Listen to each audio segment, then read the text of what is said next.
जय हिंद दोस्तों, मैं एसपी सर आप सभी मित्रों का सदाशिव कोचिंग क्लासेस के यूट्यूब चैनल पर हार्दिक स्वागत करता हूं। दोस्तों DElEd BTC first semester complete mathematics section के अंतर्गत दोस्तों हमारा चैप्टर नंबर 8 अवर्गीकृत आंकड़ों का पिक्टोग्राफ, बार ग्राफ तथा पाई ग्राफ द्वारा निरूपण चल रहा है, जिसके अंतर्गत आप सभी भाई बंधुओं ने अभी तक टोटल 2 लेक्चर तक का अध्ययन कर लिया है। यानी दोस्तों आज हमारा चैप्टर नंबर 8 का लेक्चर नंबर कौन सा होगा? तीसरा। ध्यान से देखिए दोस्तों, चैप्टर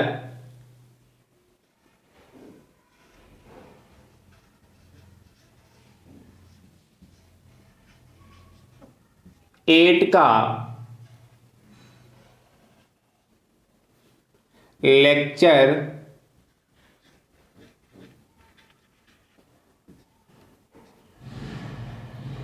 तीसरा, थर्ड। क्या नाम है दोस्तों चैप्टर नंबर 8 का? ध्यान से देखिए, अवर्गीकृत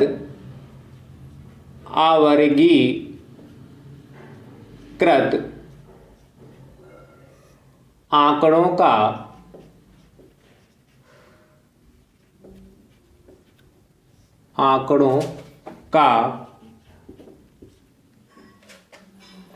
पिक्टोग्राफ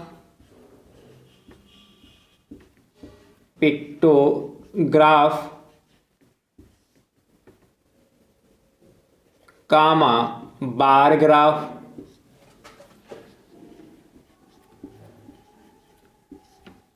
तथा पाई ग्राफ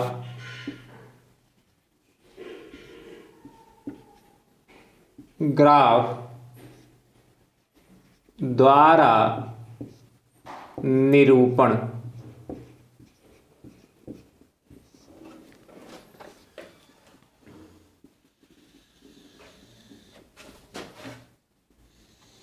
दोस्तों यह चैप्टर हमारे लिए बहुत ही इंपॉर्टेंट है, क्योंकि यहां से इस चैप्टर से दोस्तों आपके पेपर में 2 नंबर का क्वेश्चन पूछा जाता है।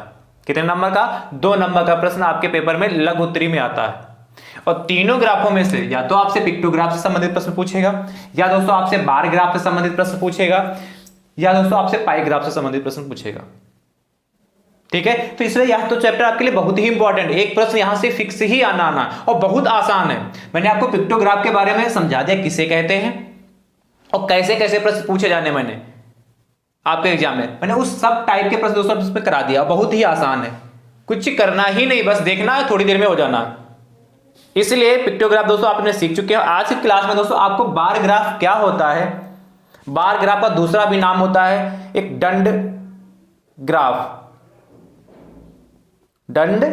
भी कहते हैं दोस्तों, या दंड आरेख कहते हैं, या दंड आलेख कहते हैं। ये कई नामों से आपसे पूछा जा सकता है पेपर में।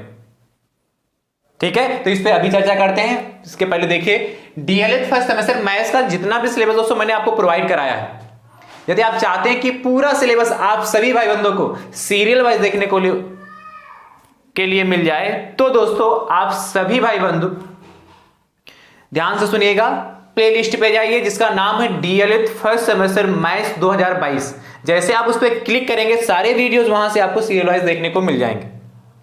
और दोस्तों मैं सभी वीडियोस का लिंक डिस्क्रिप्शन बॉक्स में भी दे दूंगा, आप वहां से भी आसानी से सभी वीडियो देख पाएंगे। दोस्तों यदि आप हमारे YouTube चैनल पर नए हैं तो दोस्तों आप हमारे YouTube चैनल को सब्सक्राइब जरूर कर लीजिए, बेल आइकन को जरूर प्रेस कर लीजिए, जिससे आगामी वीडियो का नोटिफिकेशन आप सभी भाई बंधुओं के पास सबसे पहले पहुंच सके।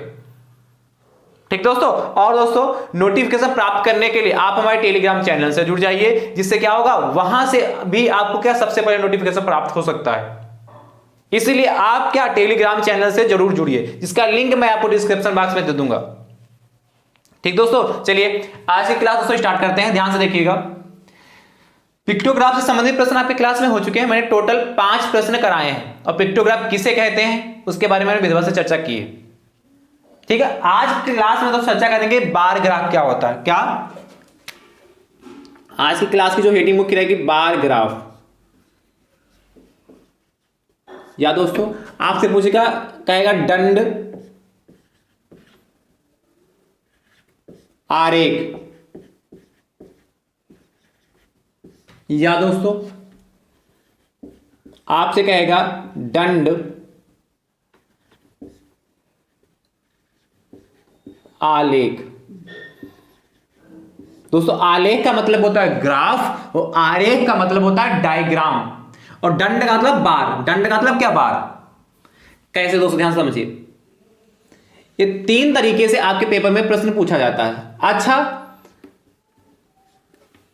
बार ग्राफ या दंड आरेख या दंड आलेख, इन तीनों नामों से दोस्तों आपसे प्रश्न पूछा जाएगा। तो दोस्तों हमारे पास पिक्टोग्राफ तो था, तो हमें बार ग्राफ यानी कि दंड आरेख की आवश्यकता क्यों पड़ी? भाई जब हमारे पास पिक्टोग्राफ है, जब हम पिक्टोग्राफ से प्रश्नों को सॉल्व कर सकते हैं, तो दंड ग्राफ की आवश्यकता क्यों पड़ी? दंड आरेख की आवश्यकता क्यों पड़ी? यह प्रश्न दिमाग में आना चाहिए। नहीं आया है तो आप सुन लीजिए, ऐसा क्यों होता दोस्तों। ध्यान रखिए, जैसे जब हम पिक्टोग्राफ से संबंधित प्रश्न कराएं, जो भाई बंधुओं ने पीछे देखा होगा, पीछे प्रश्नों को देखे होंगे ध्यान से, और जो पिछले वीडियो देखे हैं उनको अच्छे समझ में आएगा जो मैं बात कहने जा रहा हूं। पिक्टोग्राफ से संबंधित जब मैंने प्रश्न कराया था तो देखा ये टाइम टेकिंग है। इनको जब लगाते हैं तो समय ज्यादा लगता क्या है? चित्र बनाते हैं। और तो क्या चित्र बहुत आकर्षक बन जाते हैं? क्या चित्र बहुत आकर्षक सुंदर बनते हैं? नहीं, सिर्फ उसकी क्या आकृति को धीरे से बना लेते हैं। जैसे मनुष्य बनाना, शिक्षार्थी बनाना है तो क्या उसकी आकृति बनाते हैं, गेंद बनाना तो उसकी आकृति बना लेते हैं। तो आकृति को बनाने में टाइम ज्यादा लगता है कि नहीं लगता है? आकृति को बनाने में टाइम लगता है। जहां 7-8 आकृतियां हैं, किसी में 7, किसी में 6, किसी 5 में, तो उन आकृतियों को बनाने में ज्यादा समय लगता है। और जबकि जब अभी हम आपको बार ग्राफ दंड आरेख बनवाएंगे तो उसमें ज्यादा टाइम ही नहीं लगेगा। यानी कहने का मतलब पिक्टोग्राफ बनाने में जो चित्र हमारे बनते हैं वो आकर्षक नहीं बनते, सुंदर नहीं बनते हैं। और क्या, समय भी चित्रों को बनाने में ज्यादा लगता है। तो उस समय को बचाने के लिए और ग्राफ हमारा और सुंदर दिखे, आसानी से हो जाए, कम समय में हो जाए, तो समय को कम करने के लिए और टाइम कम करने के लिए दंड आरेख या दंड आलेख का यूज किया गया।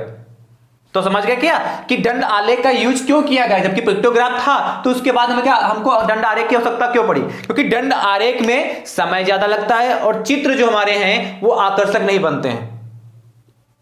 तो समय को बचाने के लिए, चित्र को अच्छा दिखने के लिए हमें दंड ग्राफ, बार ग्राफ की आवश्यकता पड़ी। तो बनाएंगे कैसे?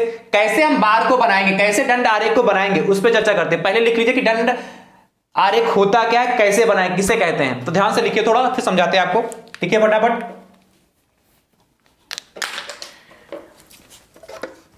दंड आरेख में, दंड आरेख में, दंड आरेख में एक समान ध्यान से दोस्तों देखिए,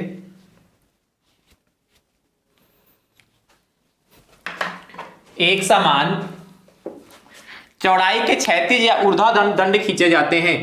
एक दंड आरेख में एक समान चौड़ाई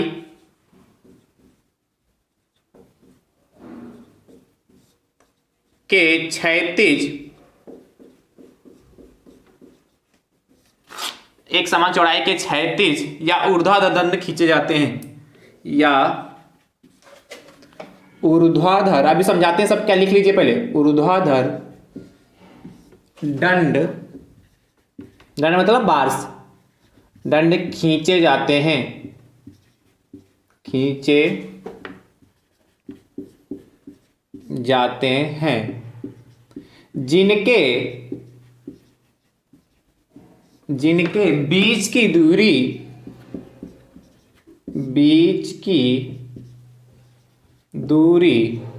समान, बीच की दूरी समान रखी जाती है, समान रखी जाती है। इस प्रकार खींचे गए प्रत्येक दंड की लंबाई, इस प्रकार खींचे गए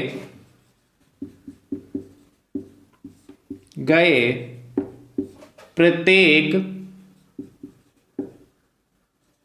दंड की लंबाई, क्या, इस प्रकार खींचे गए प्रत्येक दंड की लंबाई दी हुई संख्या दी हुई संख्या या दोस्तों मान, दी हुई संख्या या मान को निरूपित करती है, को निरूपित करती है। आंकड़ों को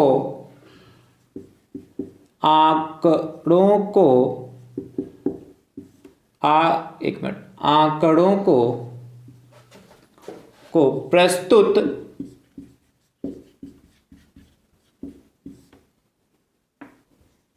करने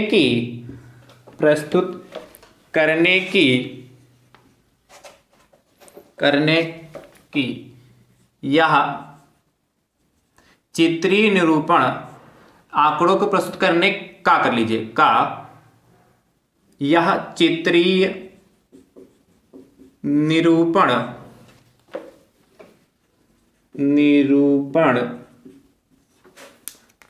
बार ग्राफ या दंड आलेख या आरेख कहलाता है।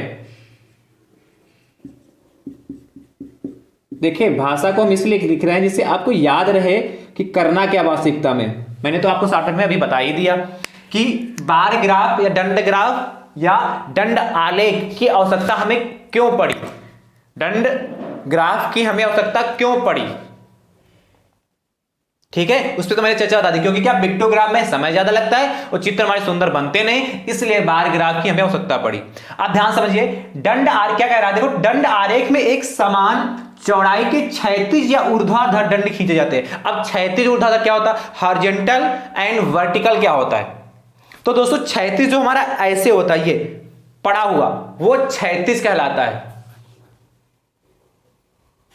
ठीक है, हॉरिजॉन्टल कहलाता है। एंड दोस्तों जो हमारा क्या ये होता है खड़ा हुआ ऐसे से, वो दोस्तों हमारा कहलाता है ऊर्ध्वाधर, वर्टिकल या वर्टिकली कहलाता है। यानी कि ऊर्ध्वाधर दोस्तों हमारा ये खड़ा हुआ होगा और क्षैतिज हुआ क्या पड़ा हुआ या लेटा हुआ कहलाएगा। तो ये बात समझ में आई, यानी कि जब खड़े खड़े बनाएंगे तो वो ऊर्ध्वाधर कहलाएगा, जब ग्राफ को इस रूप में बनाएंगे तो ऊर्ध्वाधर कहलाएगा, और जब ग्राफ को इस रूप में बनाएंगे तो क्षैतिज कहलाएगा। तो ऊर्ध्वाधर क्षैतिज समझ गए ना दोस्तों। अब ध्यान समझिए, कहा दंड आरेख में एक समान चौड़ाई के क्षैतिज या ऊर्ध्वाधर, क्षैतिज भी बना सकते हैं और ऊर्ध्वाधर बना सकते हैं, दंड खींचे जाते हैं, दंड खींचे जाते हैं। अभी बताते हैं दंड बनाते कैसे हैं। ठीक है, जिनके बीच की दूरी समान रखी जाती, मतलब जो दंड खींचे जाते हैं उनके बीच की जो डिस्टेंस हमारी होती वो बिल्कुल समान होती, इक्वल होती है। फिर कहता है इस प्रकार खींचे गए प्रत्येक दंड की लंबाई दी हुई संख्या वही मान दी हुए मान को निरूपित करती है। जो हमारे दंड खींचे जाते हैं वो दंड की लंबाई दिए हुए मान को निरूपित करती है, जो हमारी वैल्यू दे रखी है उसको निरूपित करती है। और कहता है तो आंकड़ों को प्रस्तुत करने का या चित्रीय निरूपण, ये भी एक चित्र के तरीका है। ये तो चित्र के माध्यम से बनाते हैं, ये भी एक चित्र तरीका है, लेकिन इसमें दंड बनाते हैं। क्या बनाते हैं, दंड निरूपित चित्रीय निरूपण बार ग्राफ या दंड आलेख कहलाता है। अभी हम प्रश्न लिखते हैं तब आपको उसमें और बात क्लियर होगी कि ऊर्ध्वाधर कैसे बनाएंगे, क्षैतिज कैसे बनाएंगे। तो ग्राफ को ज्यादातर आप यदि ऊर्ध्वाधर बनाते हैं तो ज्यादा आकर्षक लगता है, ज्यादा सुंदर लगता है और आसानी से बन जाता है, क्योंकि ज्यादातर ग्राफ ऊर्ध्वाधर ही पसंद किया जाता है। अभी आपको बताते हैं कैसे बनेगा, प्रश्न कैसे पूछा जाएगा उस पर चर्चा करते हैं। तो आई होप, मुझे उम्मीद है कि आपको बार ग्राफ, दंड आरेख या दंड आलेख क्या होता है वो समझ चुके होंगे। अभी जो कुछ डाउट मन में रह भी गया होगा वो क्वेश्चन के माध्यम से दोस्तों क्लियर जरूर हो जाएगा। ठीक है, तो ध्यान से देखिए दोस्तों, इसको नोट कर लीजिए। आप करें, आप ध्यान से देखिए दोस्तों। आप क्वेश्चन दोस्तों लिखते हैं, कल की क्लास में कहने का मतलब लेक्चर नंबर 2 तक आपके टोटल 5 प्रश्न हो चुके थे। यानी कि दोस्तों आज की क्लास का तो ये पहला प्रश्न है, और ये शुरुआत से काउंट करें दोस्तों तो क्वेश्चन नंबर कौन सा होगा, 6ठा। तो ध्यान से देखिए दोस्तों, क्वेश्चन नंबर 6 क्या कहता है, ध्यान से दोस्तों देखिएगा। नीचे दिए गए आंकड़े, नीचे दिए गए नीचे दिए गए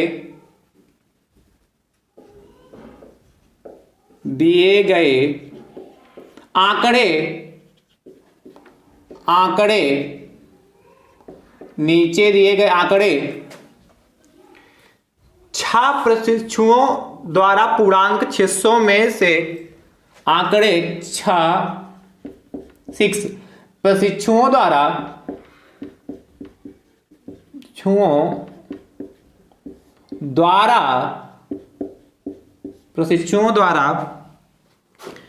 पूर्णांक 600 में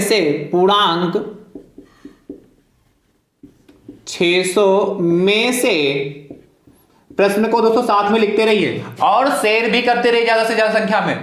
आप अपने काम में कुताही मत कीजिए। जितनी क्षमता है, जितनी ताकत है, उस पूरी क्षमता के साथ इस वीडियो का लिंक दोस्तों आप अपने ग्रुप में शेयर कर दिया करिए, ठीक है। अपनी क्षमता के अनुसार आप इस वीडियो का लिंक शेयर कर दिया। मैं कहूं या ना कहूं, आप अपने पर डे वीडियो को जब आप देखना स्टार्ट करें, फटाक से देखें और तुरंत उसका लिंक शेयर कर दें, जिससे आपके अदर भाई बंधु भी देखकर इस वीडियो का फायदा ले सकें दोस्तों, ठीक है। चलिए 600 में से प्राप्त किए गए कुल अंकों को दर्शाते हैं।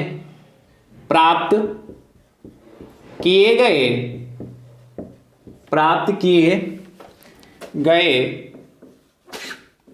कुल अंकों को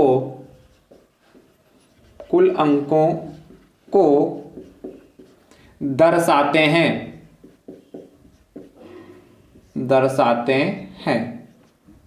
आगे कहता है भैया, इन्हें दंड आरेख द्वारा निरूपित कीजिए। इन्हें एक दंड आरेख द्वारा निरूपित कीजिए।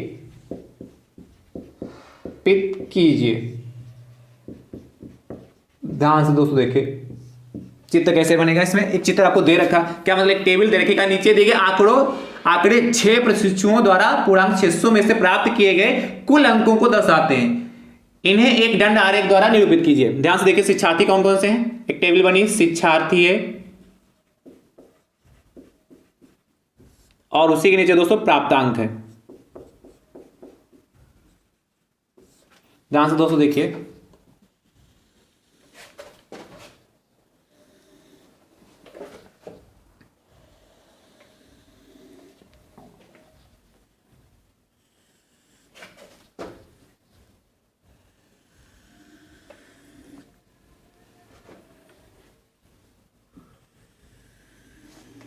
ठीक है। अब ध्यान से देखिए,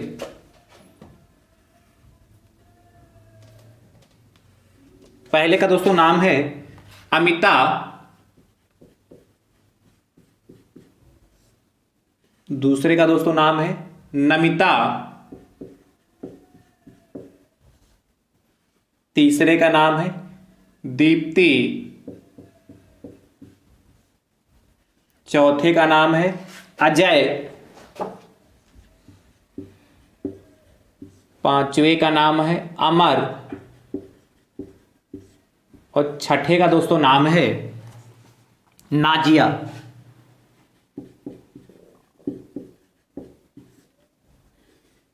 ठीक है, 6 दोस्तों, 6 का 6 नाम हो गए।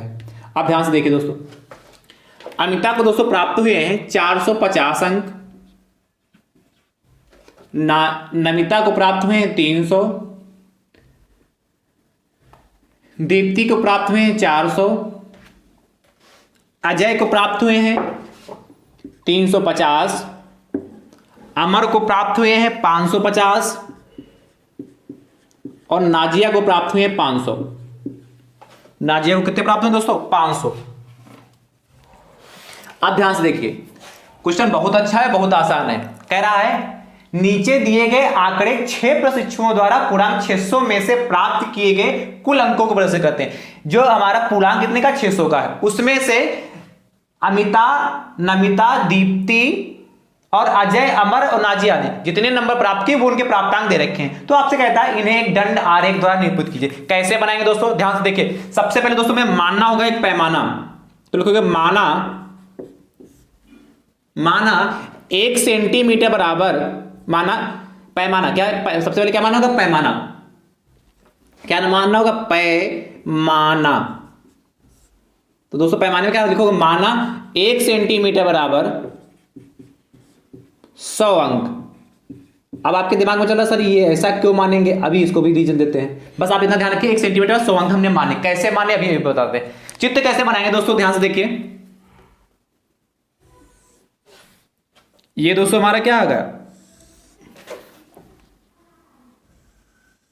ये दोस्तों इस साइड में हमारा क्या एक्स अक्ष चलता है और ऊपर के दोस्तों क्या चलता है? हमारा वाई अक्ष चलता है। तो ध्यान से देखिए दोस्तों, जो हमारा एक्स अक्ष होगा उस पे दोस्तों हम लेंगे जो शिक्षार्थी हैं। एक्स अक्ष पे क्या लेंगे? शिक्षार्थी। शिक्षार्थी दिख रहा होगा दोस्तों। और वाई अक्ष पे दोस्तों जो हमारा इस साइड वाला होगा उस पे प्राप्तांक लेंगे। क्या लेंगे? प्राप्तांक। 600 में जो पूर्णांक उसमें से कितने नंबर प्राप्त में? प्राप्तांक। दोस्तों यहां क्या लिया? शिक्षार्थी लिया, इधर प्राप्तांक लिया। अब ध्यान से देखिए, अब मैंने माना क्या? 1 सेंटीमीटर बराबर 100 अंक। दोस्तों यदि हम क्या खाने बने होते हैं, जब ग्राफ पेपर देखते हैं तो उसमें खाने बने होते हैं ना, तो उन खाने को दोस्तों जो बने होते हैं उनको दोस्तों हमने मान लिया कि 1 सेंटीमीटर यदि होगा 100 अंक के बराबर होगा। तो यहां से क्या होगा? 1 सेंटीमीटर 100, 200, 300, 400, 500 और कितना? 550 तक गया दोस्तों। तो यदि हम इसमें क्या 6 खाने आसानी से बना सकते हैं। भाई 100 के 6 खाने बन जाएंगे, उसी में समाहित हो जाएंगे। और ये दोस्तों 20 माने, 10 माने, 1 सेंटीमीटर बना 10 खाने, तो बहुत सारे खाने बनेंगे, है कि नहीं? तो इसलिए क्या पैमाने को ऐसा मानना कि ये उससे संबंधित भी आ जाए, चित्र भी बन जाए हमारा, और क्या कम में काम भी चल जाए। तो दोस्तों क्या हो जाएगा? इधर क्या माना हमने? ये मान लेते हैं यहां पर 100 है हमारा। कितना? 100। इधर दोस्तों हमारे मान बराबर दूरी, इनके बीच का गैप बराबर रहेगा 200। फिर दोस्तों 300 ये हो गया, ये 400 हो गया, ये 500 हो गया, और ये हमारा कितना हो गया? 600 हो गया। ठीक है, तो ये 300 हो गया, ये 400 हो गया, ये हमारा 500 हो गया, और ये हमारा 600 हो गया। ठीक है दोस्तों, अब ध्यान से देखिए, इनके नाम दोस्तों इधर लिख लेंगे नीचे की ओर। तो इस साइड में दोस्तों कौन सी? पहले अमिता है, तो अमिता को लिख लीजिए, अमिता। फिर दोस्तों कौन सी? नमिता, नमिता को लिखिए। दोस्तों यहां शिक्षार्थी लिखा, इसको हटा दे रहे हैं, आप ध्यान समझ गए ना, शिक्षार्थी लिखा जाएगा। ठीक है, उसके बाद दोस्तों कौन सी? नमिता का दीप्ति है, तो दीप्ति हो गई। उसके बाद दोस्तों कौन सी? अजय, अजय हो गए। उसके बाद कौन से? अमर, अमर हो गए। और कौन है? नाजिया। ये सबके नाम लिख गए। और दोस्तों ये सब किसके नाम? शिक्षार्थी। तो इसी के नीचे, ये लिखने के बाद इसी के नीचे आप क्या शिक्षार्थी इसी साइड में लिख लीजिएगा। आप ध्यान से देखिए दोस्तों, जो हमारी अमिता है 450 अंक प्राप्त किए, और आपको पता है 1 सेंटीमीटर में 100 अंक आ जाएंगे। हमने जो पैमाना माना है, पैमाना क्या माना? माना 1 सेंटीमीटर बराबर 100 अंक। तो दोस्तों 1 सेंटीमीटर में हमारे 100 अंक आ जाएंगे, यानी कितने सेंटीमीटर खींचेंगे? 4.5 सेंटीमीटर। यानी कहने का मतलब कितना? 4.5। यानी इधर क्या बढ़ेंगे? 100, 200, 300, 400। तो 450 कितना आएगा? देखिए ध्यान से, यहाँ कितना है? 400 होगा, 500 होगा, 450 चाहिए, तो इसके बीच में आएगा। तो एक हमने अंदाजे 120 के बीच में ले लिया। तो ध्यान से देखिए कैसे खींचेंगे ग्राफ। इनको दोस्तों क्या बिल्कुल सीध पट्टी से रख के बिल्कुल सीधे मिला दीजिएगा। बीच में थोड़ा और छोटा कर लेते हैं। बस एक आप अच्छे से समझ जाइए, उसके बाद आपको कोई दिक्कत नहीं हुई। एक आपने अच्छे से बना लिया, फिर सारे कैसा भी ग्राफ पूछा जाएगा, किससे? बार ग्राफ आप जरूर बना लेंगे। ध्यान समझिए। उसके बाद दोस्तों देखिए, जो यहां गैप रखा है ये वो पहला गैप होगा। उसके बाद दोस्तों अब नमिता देखिए कितना होगा? नमिता 300 अंक प्राप्त किए, तो 300 दोस्तों कहां से आएगा? यहां पर। तो दोस्तों यहां पे 300 ले लीजिए। कितना? 300। यही तो होगा लगभग, सीध में यही आ रहा ना। ये दोस्तों हमारा 300 का होगा। दोस्तों इसके ये जो मोटाई बन रही, ये सेम मोटाई के होने चाहिए। भले हो सकता है आपको 19-20 लग रहा हो यहां पर, बट आप क्या सेम लंबाई का बनाइएगा। ठीक है, इसकी मोटाई और इसकी मोटाई, लंबाई तो हमारी अलग अलग हो सकती है, सेम लंबाई कहने का मतलब क्या? इनकी जो मोटाइयां हमारी हैं, जो बीच का गैप है, ये सेम होना चाहिए। जितना गैप इसमें है उतना गैप इसमें होना चाहिए। और अगला क्या था? दीप्ति कितना दोस्तों? 400 है, तो 400 कहां पे पड़ेगा? ये है, तो 400 लगभग यहां पे पड़ेगा, मान लेते हैं ये। तो दीप्ति का दोस्तों ये हो जाएगा, देखिए ये 400 आया था क्या कि नहीं? तो दोस्तों ये, और ध्यान से देखिए, ये गैप और ये गैप भी समान होना चाहिए। आप जब ग्राफ पेपर बनाएंगे तो आपको एग्जैक्ट बन जाएगा। जब ग्राफ पेपर पे इस चीज को बनाएंगे तो बिल्कुल एग्जैक्ट बनेगा, या पट्टी से जब नाप नाप के बनाएंगे तब भी बिल्कुल एग्जैक्ट बनेगा। देखिए क्या, इनके बीच का गैप सेम होना चाहिए, भले आपको, ठीक है, ये गैप सेम होना चाहिए। आपको चाहे थोड़ा 19-20 भले लग रहा हो, बट आपको जब भी बनाना तो ये गैप सेम होना चाहिए। उसके बाद ध्यान से देखिए दोस्तों, ये हमारा कितना 400 होगा। उसके बाद कौन सा अजय 350 पाए, तो 350 क्या 300-400 के बीच में आएगा। तो ध्यान से देखिए, ये अंदाज में ले लीजिए, ये 350 का, ये अजय का जो हमारा है,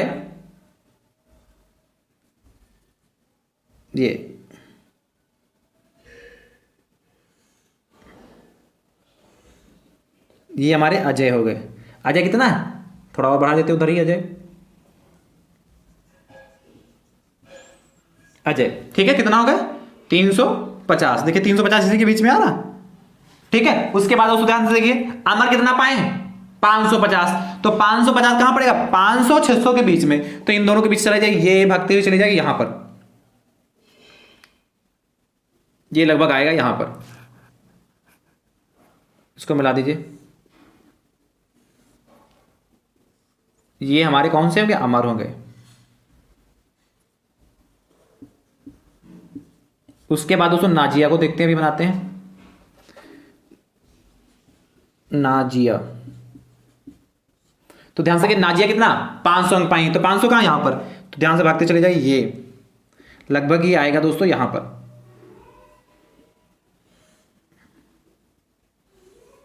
और इनको मिला दीजिए, बस बन गया।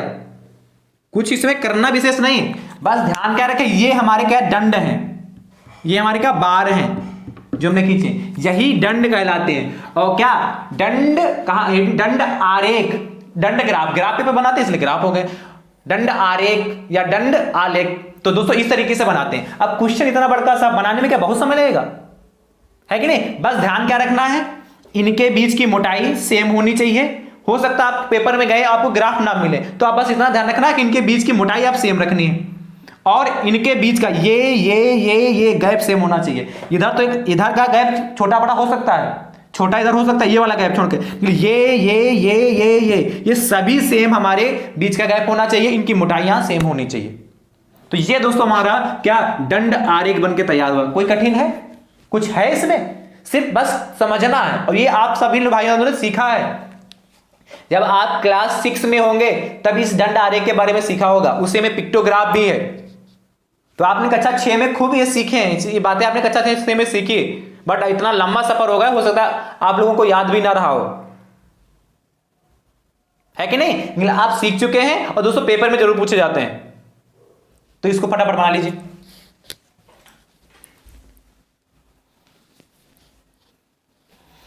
ठीक है दोस्तों, और इधर क्या लिखना है, यहां पर शिक्षार्थी, इसके नीचे लिख लीजिएगा। क्वेश्चन नंबर 7 देखते हैं,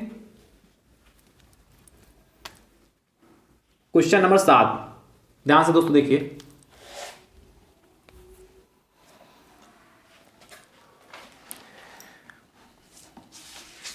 अच्छा, एक क्वेश्चन इसी में से सेम दे रहे हैं, आप घर से बना लीजिएगा। क्वेश्चन नंबर 7 यही सेम क्वेश्चन है, सेम डिजिट यहां चेंज कर दे रहे हैं, यहां डिजिट चेंज कर दे रहे हैं।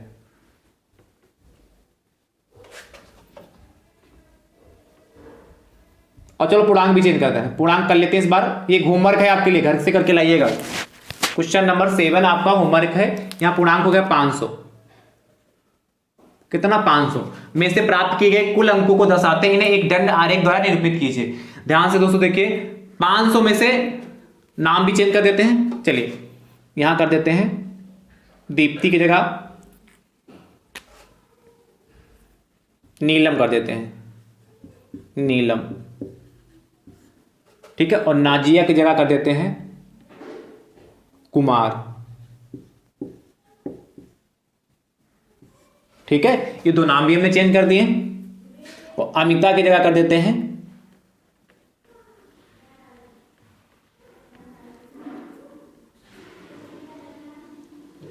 नीलम, हो गया सरोजनी, ठीक, नाम भी सरोजनी, नमिता, नीलम, अजय, अमर और कुमार, इतने लोग हैं जो 500 के पूर्णांक में सरोजनी पाती हैं 450 नमिता पाती हैं 400, नीलम पाती हैं जो है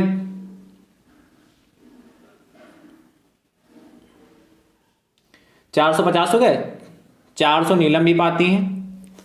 अजय भैया पाते हैं 350, ठीक है, और अमर पाते हैं 300, और कुमार पाते हैं भैया 450, ठीक है, 450 है, 400, 400, 350, 300 और 450, 6 लोग थे, ये पाए। तो दोस्तों इस ग्राफ को आप बनाइएगा और मुझे कमेंट बॉक्स में लिख के बताइएगा कि हाँ सर हमारा ग्राफ बन गया।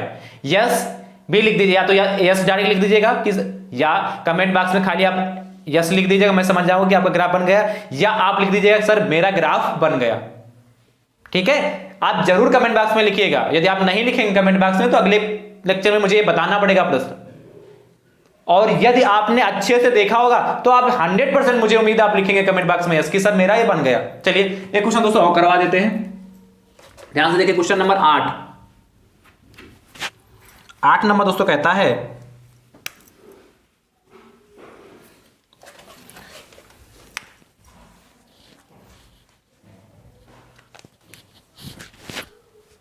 इसको रब करें।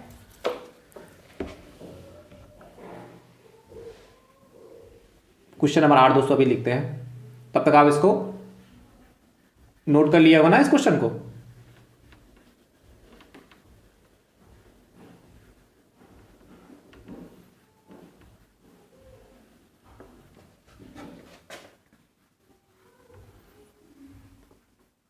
ध्यान से दोस्तों देखिए, कह रहा है नीचे दिए गए आंकड़े,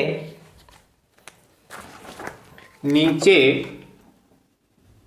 दिए गए आंकड़े,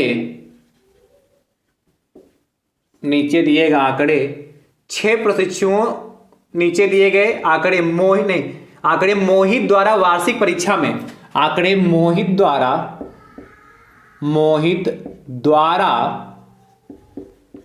वार्षिक परीक्षा में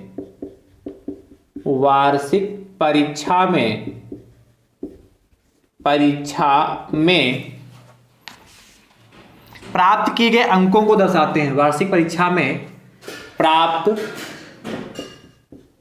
किए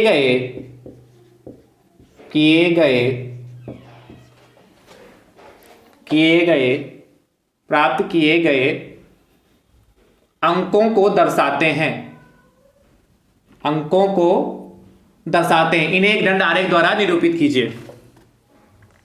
दोस्तों इस कॉलम में है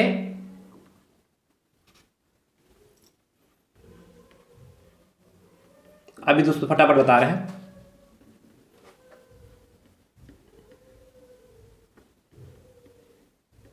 क्वेश्चन दोस्तों यही रहेगा जो मैंने आपको ऊपर लिख दिया है।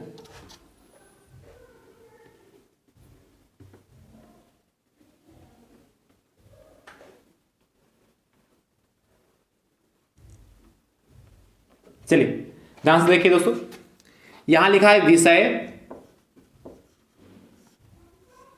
यहां लिखा है दोस्तों अंक कह रहा है हिंदी, अंग्रेजी,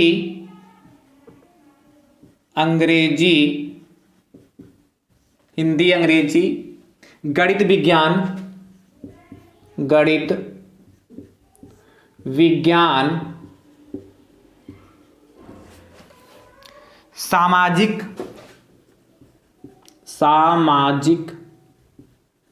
खाली सामाजिक लिख दीजिए या सामाजिक विज्ञान भी आप नीचे लिख सकते हैं। सामाजिक लिखा तो मैं सामाजिक ही लिखवा दे रहे हैं। और चित्रकला,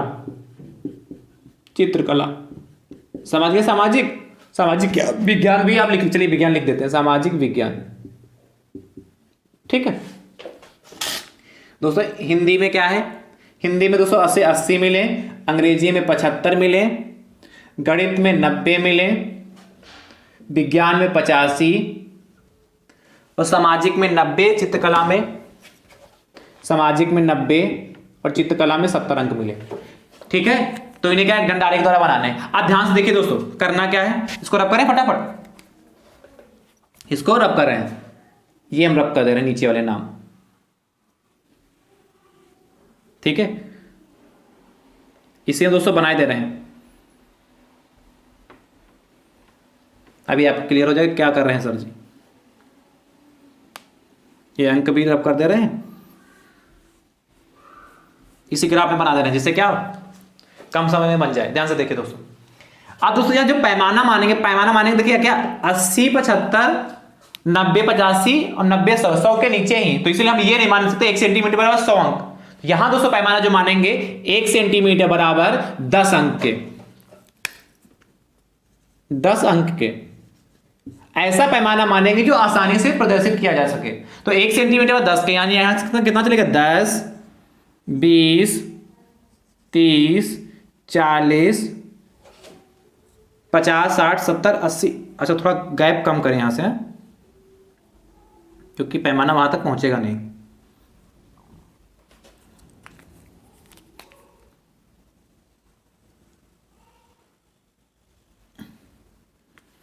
मान लेते हैं कितना 1 2 3 4 5 6 7 8 9, ठीक है।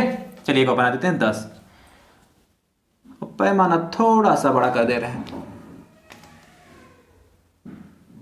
ठीक। अब ध्यान से देखिए दोस्तों क्या हो गया 10 हो गए, ये 20 30 40 50 60 70 80 90, ठीक है। अब इस साइड में दोस्तों क्या रहेंगे हमारे अंक होंगे, और दोस्तों इस साइड में हमारे चलेंगे क्या विषय। तो आप लिख लीजिएगा विषय, ठीक है। मेरे पास इसका इतना स्पेस नहीं कि उसके बीच नीचे विषय लिखूं, मैं सिर्फ ये लिख दे रहा हूं हिंदी। यहां दोस्तों क्या हमारा रहेगा हिंदी, फिर दोस्तों हमारा क्या है अंग्रेजी है, तो यहां अंग्रेजी हो गया। फिर दोस्तों गणित, ठीक है। और ये क्या है गणित के बाद विज्ञान, फिर दोस्तों क्या सामाजिक विज्ञान, जीव विज्ञान, उसके बाद दोस्तों क्या है चित्रकला,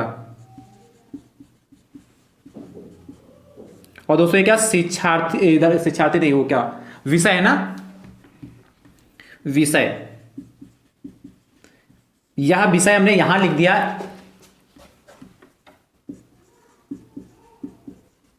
मैंने विषय यहां लिख दिया, ये विषय यहां ना लिखकर आप नीचे लिखेंगे, ठीक है। यहां पर ध्यान से देखिए। अब हिंदी में दोस्तों कितने अंक पाए 80, 10 माना, 10 से इसको डिवाइड करेंगे तो 8 आएगा, यानी कि दोस्तों इतना कितना 80 चलना है, यानी कि क्या 8 80 में हो जाएगा कि नहीं। 1 सेंटीमीटर का 10 अंक माने, यानी कि दोस्तों यदि हम इधर के बढ़ेंगे तो कितना हो जाएगा, या कितना 80 कहां मिलेगा, यहां पे मिलेगा कि नहीं मानेगा। तो 80 कहां दोस्तों यहां मिलेगा, तो इसी को थोड़ा बड़ा कर लेते हैं। ये दोस्तों हमारा 80 का हो गया, इसलिए हमने इसको रब नहीं किया था। उसके बाद 75, 75 क्या है इनके थोड़ा क्या 70 80 के बीच में मिलेगा, तो ये मान लेते हैं यहां 75 हो गया, ठीक है। ये 75 होगा। उसके बाद दोस्तों क्या 90, तो 90 दोस्तों क्या मिलेगा, ये मिल रहा है 90 यहां पर, तो इनको फटाफट पूरा कर लीजिए।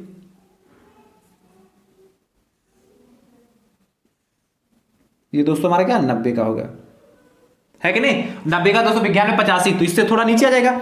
90 और 80 के बीच में 85 कहां, ये आएगा लगभग,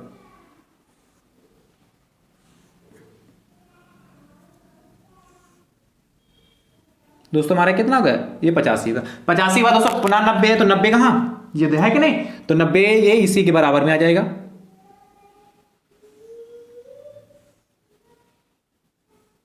ठीक है। उसके बाद दोस्तों कितना 70 है, 70 कहां पड़ रहा है, ये लाइन खींचते जाइए, ये 70 आएगा, ये यहां पर, बस बन गया, है कि नहीं। तो इसमें बनाने में तो कठिन नहीं है, आसान है कि नहीं आसान। बस ध्यान क्या रखना, ये जो दंड हमारे बने हैं, ये सब दंडी तो है, इनके बीच का गैप बराबर होना चाहिए, और ये और ये इनके बीच का गैप बराबर होना चाहिए। तो मुझे उम्मीद है आज आपने दंड आरेख को अच्छे से सीख लिया। इससे संबंधित कुछ प्रश्न और है, मिश्रित दंड आरेख से संबंधित प्रश्न है, तो दोस्तों ये आप सीख लीजिए। उसके बाद मिश्रित दंड आरेख कैसे बनाएंगे उस पर दोस्तों थोड़ी चर्चा कर लेंगे, ठीक है दोस्तों। और इनसे संबंधित प्रश्न, इनका निष्कर्ष पूछा जाता है, क्या दंड आरेख बना होगा और आपसे उससे दंड आरेख बनाने के बना होगा उसको देखकर आपको प्रश्नों के उत्तर देने होंगे, जैसे कि आपने इसमें पिक्टोग्राफ में किया था, उससे संबंधित भी प्रश्न आपके पेपर में खूब पूछे जाते हैं दोस्तों। तो आई होप, मुझे उम्मीद है कि आप सभी भाई बंधुओं को आज का क्लास दोस्तों बहुत पसंद आया होगा। और दोस्तों यदि पसंद आया है तो एक बार जोर से शेयर करिए, जोरदार शेयर कर दीजिए। और दोस्तों क्या कमेंट बॉक्स में कमेंट करके जरूर बताइएगा कि आज क्लास आप सभी भाई बंधुओं को कैसी लगी दोस्तों। थैंक यू सो मच दोस्तों। राधे राधे दोस्तों।